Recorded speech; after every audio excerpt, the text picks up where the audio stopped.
Well, listen, I'm going to tell you that again. When you want to look into matters like these, you have to find out first of all what is the cutback. Okay, because a decision like this that did not come to the public tells you that there is something that is very surreptitious where this is concerned. And again, you see the Barbados Labour Party using this type of technique, if I should put it that way, against the people of Barbados by going into deals and literally just finalizing these and then telling the public this is what we've done. But you want to go back and look at this entire situation from Six Mains and what has been happening there with the residents of Six Mains. Mr. Bob just brought that up. But the reality is that when this project that is going on there in St. Peter is concluded, St. Peter is going to have 3 marinas because the plan, from my understanding of what is being built there, will also include another marina. So you're going to have Port St. Charles, you're going to have Port Ferdinand, and I don't know what this one is going to be named, but St. Peter is going to have 3. St. Peter's is the only parish right now with 2 marinas, and now we're going to add a 3rd to that. And you have sitting around you, I think Port St. Charles was built at a cost of 280 million pounds. Okay, Port Ferdinand at a cost of over 380 million pounds. Now, the kind of infrastructure that I'm seeing going into this particular construction right now in Six Mains, I know it's going to top that. So we're dealing multi-million-dollar companies that are coming here and they're erecting facilities, and yet there is little involvement of the people there in Six Mains who today still don't know what is going to be the outcome of the land that they're on. Okay, so my question is, how are you able to take a facility like Harrison's Point, and you're going to give it to these individuals for leasing or whatever amount of time, and you know, we probably find out that they bought it. And why is it that you're still having an issue of relocating the residents in Six Mains, and yet you can have such an easy movement of land being offered to these individuals to do whatever it is that they're trying to say that they're doing? So again, let's look at the way how the government's been operating. I'm gonna bring 3 things up. Number one, the millions of dollars that was spent by a local contractor to buy vaccinations during COVID. Then the lie that was told about the sale of the property there in Halltown. And now, again, another deceptive tactic from this administration in regards to the property there at Harrison Point.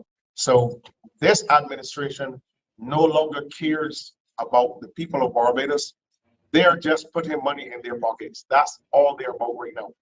Getting as much money as they can for whoever will continue to work with this administration. And you don't have anyone in this administration bold enough or with enough guts to look Ms. Motley in the eye or Mr. Do-Good, who ain't doing good, and tell them you guys are nothing but liars and scammers. Scammers. And, yeah. And yeah, the way they are lying. They say we can't say they're lying. We have to say they're lying. So you know, okay, that did not pan out in it. So we have a tenant there. The people who are building Pendry, they are housing their equipment and their people there.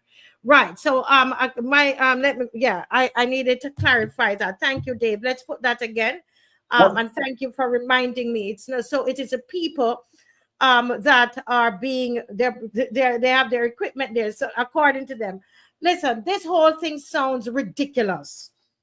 That you would take, You went down to, you were at Harrison Point. Sorry to bring up your ordeal, your past ordeal. Well, no, Apostle. I didn't go to Harrison Point. I didn't Oh, go to you Harrison didn't? Point. No, they took us to Paragon. Okay, I see. Sorry. Yeah. So we're talking about Harrison Point here. All right. Yep. So there are many questions that we have to ask, because again, but it is to facilitate this hotel, right? Am I right in that? It is to facilitate the building of this Yes. this hotel. Right. Yes. Right. That's correct. Thank you for correcting me. All right. So the questions that we need to ask then, is, why was the local interest from medical entities dismissed? There were others who people were supposed to be bidding. Did you understand that from reading the article? Yes, ma'am. That there were others who wanted to use the facilities. I don't know if they wanted to make it private care facility. Well, The big question. Go ahead. Yeah. Don't forget that when it was first constructed, it wasn't constructed for locals. Again, let's be clear on this, that Harrison Point, when you saw the videos and everything that came out when it was first constructed, it was not constructed for locals. It wasn't constructed for the the whole COVID-19 pandemic and all this stuff they were doing. This was really constructed for, like a high-end facility. This was not, it just happened that it became, usable during COVID. Let's be very, very clear on that. Okay. So you're saying that because I didn't realize that. So anybody has any articles or anything on that? So it was created, because I know that they said after tourism, that after COVID they were going to use it for medical tourism. I didn't know exactly. They said but that was after COVID. But you're saying that initially it was set up for the international community, for tourists. Yeah, pretty much. And you want to go back and remember that there was also a facility that was set up on the grounds of the National Stadium. Okay. Yes, so that was in COVID. But that was in COVID. Yes, they set it up in COVID. Yeah, with this one, when it was initially, the government, from my understanding and from my recollection of this project here at Harrison Point, this was not a government project. Okay, this was a government a project by a local wealthy individual who, from my studies, had gotten information on what was coming, what was already, being pushed around the world, because the whole plight of COVID did not start in 2019. I personally spoke to a gentleman who goes to an international travel agent fair in Canada, and he said this was like 2017, and he said for some reason that year when they got there, they told him it was in a lavish conference facility. They gave the word to those in attending not to go into the area where the Chinese were, and they had asked, this was 2017, and asked them to begin to wear masks. So a lot of the people at the top, they knew what was coming. All right, and you will notice that this facility wasn't built in COVID. This was built prior to COVID. So a lot of individuals had information on what was planning, what was coming, and they began to prepare themselves. And you can tell from the video that was circulating about this, this was not a government project. The government did not have the type of finances to quickly facilitate that type of construction and to house, heavy duty machinery, washing machine, dryers, and state-of-the-art technology. You want to tell me you don't have the funds to do that at your major hospital in Barbados, the QEH, but you have it to do that at Harrison Point? That's a joke. So any person who has any, percentage of common sense, you would know the level of infrastructure, the fact this thing was built in 3 months. This is not a government project. I can tell you that for sure. It's not a government project. It was never a government project. So we have to understand that, so many things. I mean, look at, you go back and look at that video. How come in 3 months we got this thing built up and running, and we can hardly do any type of proper infrastructure at the QEH, which is our major medical facility? We have machines up there that need to be working, that aren't working. The monies seem not to be there to fix them or to replace them. You got to ask yourself, how do we go to having all of this in 3 months at Harrison Point? How do we get that done? And we can't do it at our hospital, where our people are crying out and are in need of serious medical attention and medical apparatus that will help them get their lives on track in the area of health. How is that happening? And I'm telling you, that was not a government project. Wow. Not Harrison Point. To store equipment for this, for this hotel to be built, and it makes us wonder, really, what's the future plan for Harrison Point? It's a healthcare asset. Is it a healthcare asset or a convenient storage facility? Maybe let me just add just one more thing to this whole saga. The Chinese are here, okay? The Chinese are here. But before we move on to the Chinese, because I'm going to have that. This is okay, good. Yeah. This is still in tandem with the Harrison Point issue.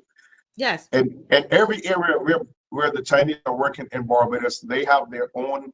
They bring in the steel frame buildings for their staff they set it up so their staff can live there. Okay, you tell me why you're dealing with a multi-million-dollar company. I mean, people who are accustomed building some of the most lavish hotels around the world. You come to Barbados, you're obviously dealing a multi-million-dollar infrastructure. So tell me why you can't bring in steel frame structures and put them at a certain point close to where you're working, and construct them so that your workers can live there. Tell me why you can't do that. Tell me why you would seek out a place like Harrison Point and then say this is where you want to put your workers. I'll bet you there's a whole lot more going on over there. And don't forget that there's also plans to convert the cement plant into another multi-million-dollar hotel as well. So you got to watch what is going on, and they're not going to tell us everything, but we're going to find out eventually. And I'll bet you that in times to come, when certain things happen, we will find out exactly what else has been coming in that area that is now being blocked off to the public. So warning for Barbados going forward with these projects, that the government is consistently keeping out of the knowledge of the public here. Be warned that something major is going to happen in Barbados that is going to eventually topple this entire administration. Yeah, well, I'll tell you the fact that, I'm very concerned that how do you downgrade, as you said, a state-of-the-art medical facility? Because obviously this area had much better equipment than the QEH, okay? And I mean, how do you downgrade it to storage and housing for staff that, you're bringing to Barbados to work? How do you do that? I mean, what type of mind would do that to a state-of-the-art medical facility and downgrade it to that, unless there's some other serious element behind what you're actually doing? And I think in a very short space of time, we are going to find out exactly what this whole situation is all about. And it's going to be very shocking to the Barbadian public. Yeah, you're Listen, tonight. I'm just going to say this before you move on, okay? If you look at when Harrison Point was built, okay, to this present day, you're looking at least 2019 to 2025. Okay, let's do that. 2019 to 2025. We're looking at 6 years. Okay, 2018 to 2025. You're looking at 7 years. Listen to this. It's no old equipment.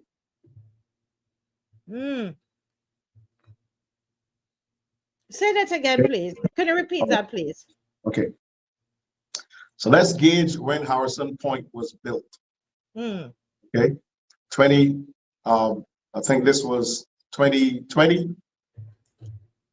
Okay.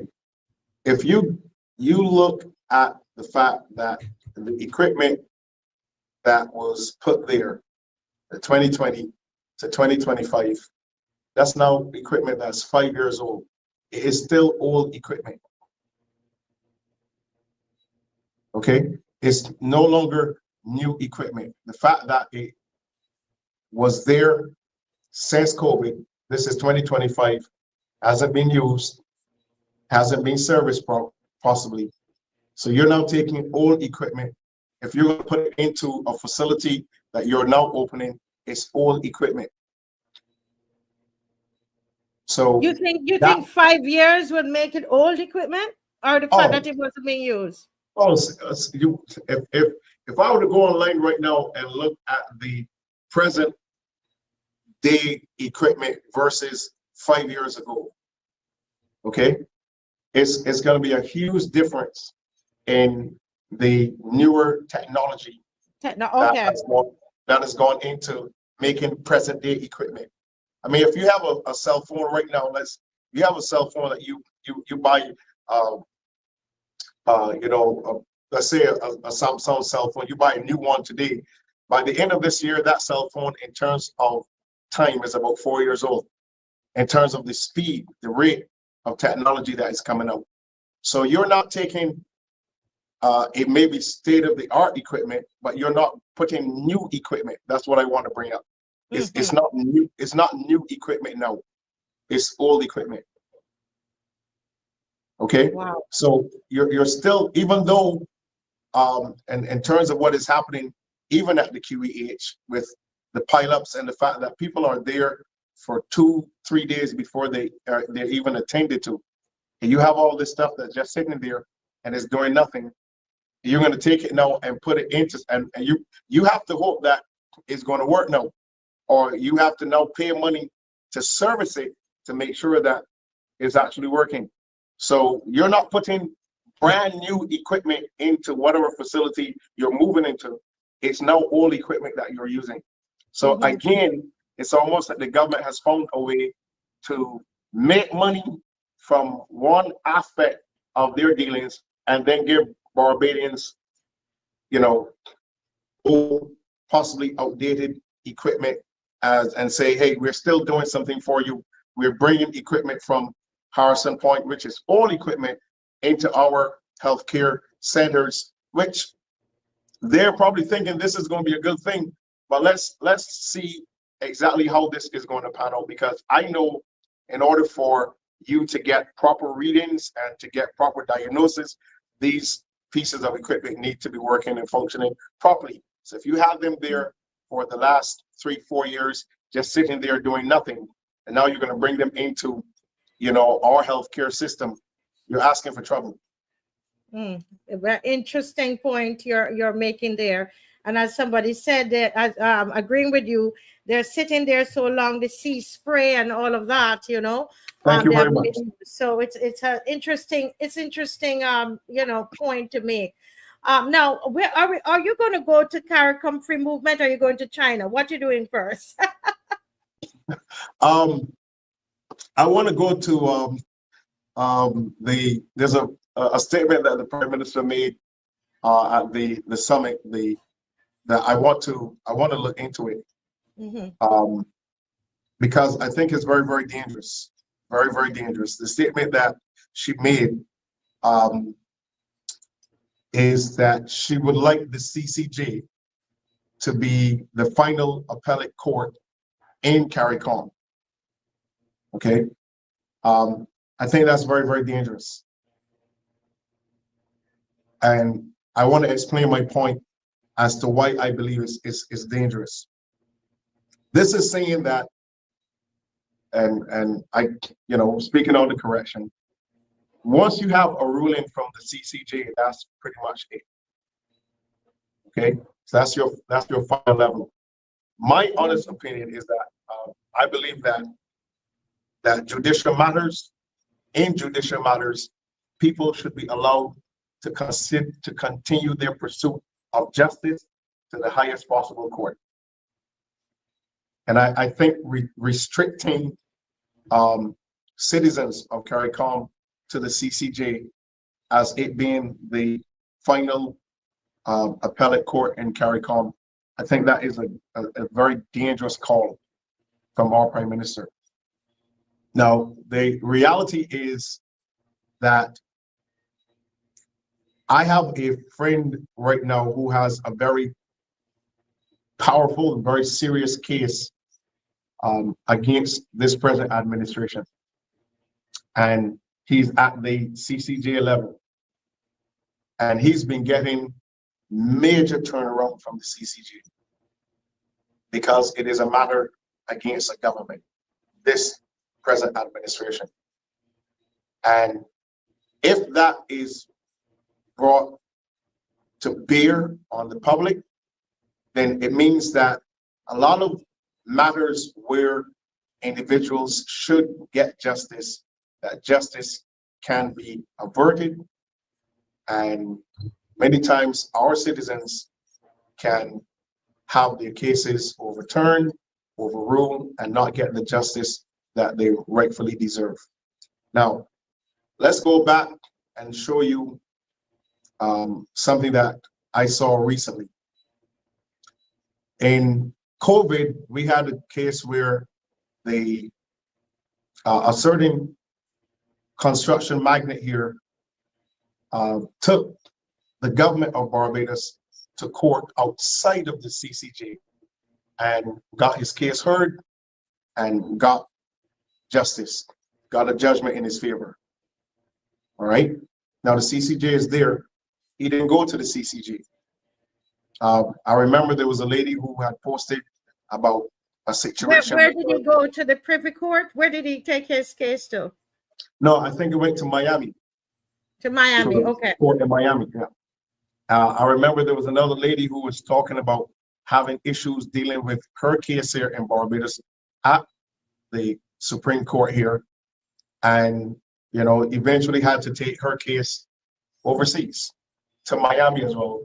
She got a settlement. I think it was about $420 million she got in settlement.